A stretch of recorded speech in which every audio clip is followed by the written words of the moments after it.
সাথে শেয়ার করছি। আর তোমরাও বাড়িতে ট্রাই করো, কেমন লাগলো জানিও। চলো শুরু করা যাক। দেখো, আমরা একটা পাত্রে এরকম দুধ নিয়ে নিয়েছি, সেটাকে বয়েল করে এটাকে হাফ করে নিতে হবে, একটু ফুটবে। আর এদিকে আমরা আলাদা আর একটা পাত্রে আর একটু অল্প দুধ ওখান থেকে সরিয়ে নিয়েছি। সরিয়ে নিয়ে এখানে আমরা একটু কাস্টার্ড পাউডার গুলে নিচ্ছি।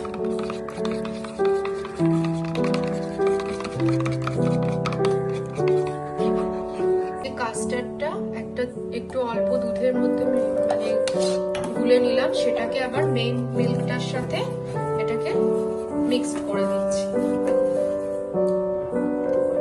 এর মধ্যে একটু কনডেন্স মিল্কও অ্যাড করে দিলাম।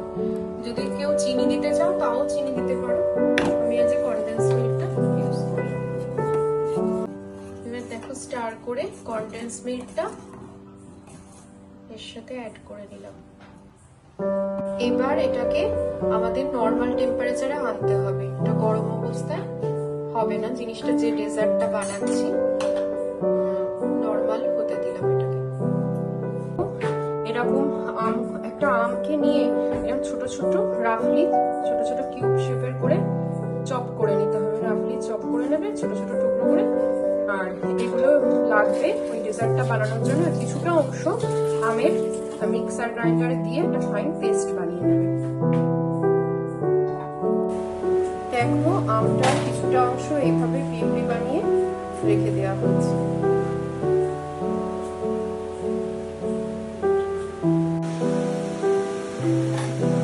দেখো, পাউরুটিগুলো সাইডগুলোকে আমরা কেটে বাদ দিয়ে পাউরুটিটাকে হোয়াইট ব্রেড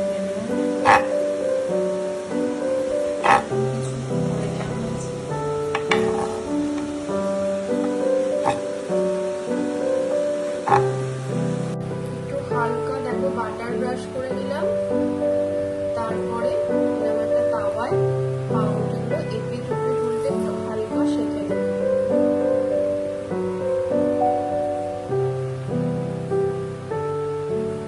দেখো, আমরা এই আমুলের ফ্রেশ ক্রিমটা নিয়েছি, দিয়ে এই বাটিটায় নিয়ে এটাকে একটু ভালো করে ফেটিয়ে নিতে হবে। এবার এর সাথে কনডেন্স মিল্কটা অ্যাড করতে হবে।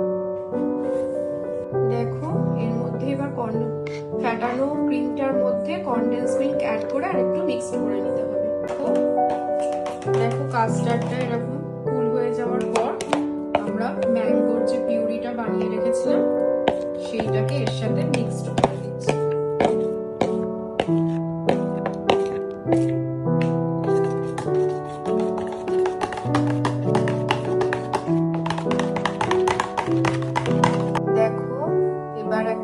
কন্টেনার নিয়ে এর মধ্যে আমরা পাউরুটিগুলোকে এরকম সাজিয়ে দিয়েছি, ধারগুলো কেটে নিয়ে। এর মধ্যে আমরা এবার একে একে কনডেন্স মিল্ক আর কাস্টার্ড পাউডার দেওয়া যে দুধটা বানিয়েছিলাম কাস্টার্ড, তার সাথে ম্যাঙ্গো পিউরি মাখানো মিক্সড করা ওইটা দিলাম। আবার একটা লেয়ার দিয়ে দিচ্ছি।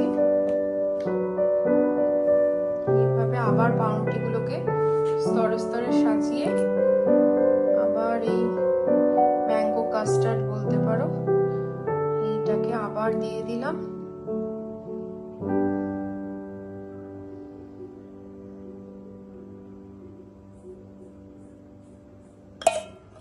এবার দেখো, এই ফুল ক্রিম আর কনডেন্স মিল্কের যে মিক্সচারটা সেইটাকেও এর উপর দিয়ে এরকম করে আমরা আস্তে আস্তে দিয়ে দেব।